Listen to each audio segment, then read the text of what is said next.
welcome back to Dream High on 104.7 Dream Radio. This is your ate DJ Senpai at narito na tayo sa ating segment na Did You Law? Alright, Minasan. So, ang ating topic ngayon, na-miss nyo ba yung Did You Law? Ayan, so ito na ang ating topic for today.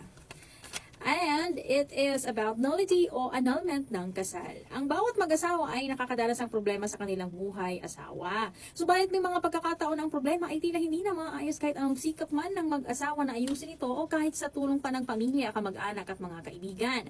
Sa ganitong sitwasyon, minasan ang mag-asawa ay nauuwi na sa desisyon na sila ay maghihiwalay at iniisip na mapawalang bisa na ang kanilang kasal. Pero ang pagpapawalang bisa ng kasal ay hindi isang simpleng proseso kung saan magpipirmahan lamang ang mag-asawa.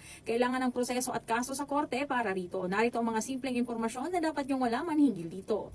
Ano ang mga kaso na dapat ihain para mapawalang bisa ang kasal? Sa ilalim ng Family Code of the Philippines, pwedeng mag-file ng petition for declaration of nullity of marriage at pwede ding annulment of marriage. Depende sa mga dahilan o grounds na mayroon sa iyong kasal.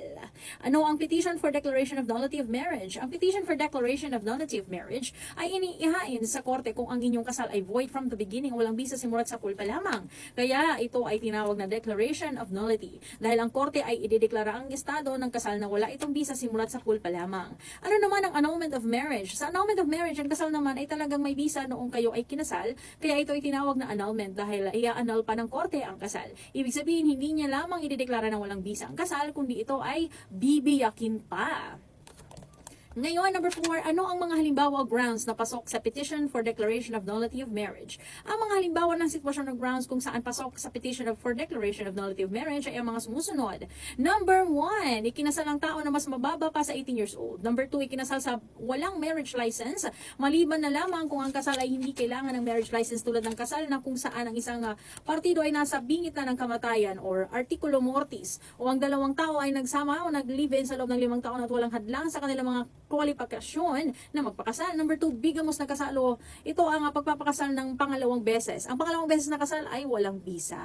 Minasan ito pa. Kung ang tao ay ikinasal sa isang tao na mali ang pagkakakilanlan o tinatawag na mistaken identity.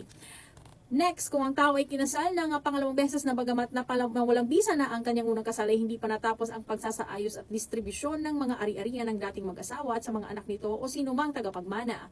Next, ang isang asawa o kahit ang dalawang mag-asawa ay mayroong psychological incapacity to perform the essential marital obligations sa ilalim ng Article 36 ng Family Code. Ito ay hindi ibig sabihin na kailangan may problemang medikal sa pag-iisip ang mag-asawa. Ito ay kung mayroong labis na kakulangan sa kakayahan na gampanan ng kanyang obligasyon bilang asawa na alinsunod sa kanilang sinumpaan noong sila ay ikinasal. Ito ay maaaring malubhang pagsisinungaling, pangangaliwa, pananakit, kawalan ng respeto, kapabayaan sa pinansyal na pangangailangan ng pamilya at iba pa.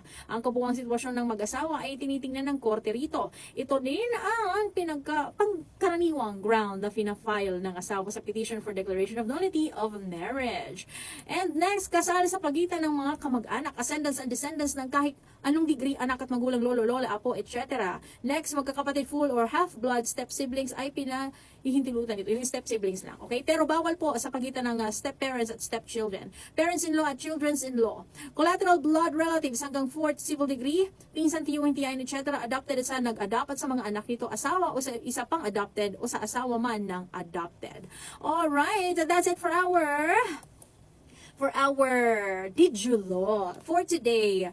And then, tutukan bukas dahil meron pa tayong another topic. Ang topic naman natin ay mga halimbawa o grounds na pasok sa annulment of marriage. Dito lamang yan sa Dream High on 104.7 Dream Radio. This is your ate DJ Senpai. Oras natin 10:37 na po ng umaga. We'll be back. So keep it locked in. Only here sa City's Best FM station, 104.7 Dream Radio.